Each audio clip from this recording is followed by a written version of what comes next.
এমপিদের শপথের বৈধতা রিটের আদেশ আজ।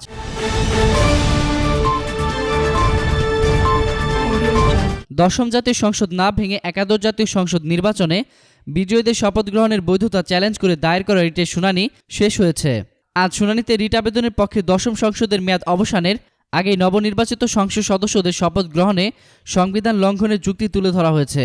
ওদিকে রাষ্ট্রপক্ষ যুক্তি দেখিয়ে বলেছে, রিট আবেদনকারী সংক্ষুব্ধ পক্ষ নন। যথাযথ প্রক্রিয়া অনুসরণ করে রিট আবেদনটি করা হয়নি বিধায় এটি চলতে পারে না। দুপক্ষের শুনানি শেষে গতকাল বিচারপতি মইনুল ইসলাম চৌধুরী ও বিচারপতি মোহাম্মদ আশরাফুল কামাল সমন্বয়ে গঠিত হাইকোর্টের দ্বৈত বেঞ্চ আদেশের এই দিন রেখেছে।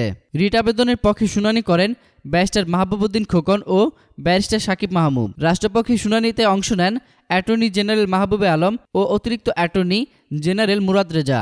এর আগে হাইকোর্টের সংশ্লিষ্ট শাখায় সুপ্রিম কোর্ট আইনজীবী সমিতির সম্পাদক ব্যারিস্টার এম.এ মাহবুবউদ্দিন খোকন এই রিট দায়ের করেন।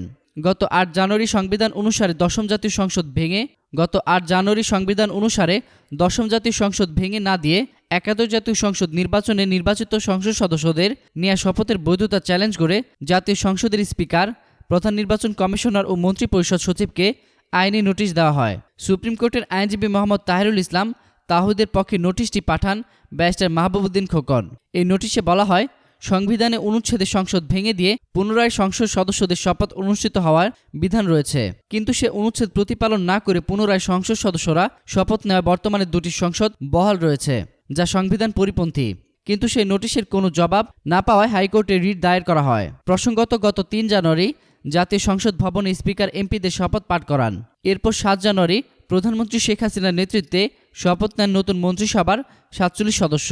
এতক্ষণ ফ্রিকি নিউজের সঙ্গে থাকার জন্য আপনাদের সবাইকে ধন্যবাদ।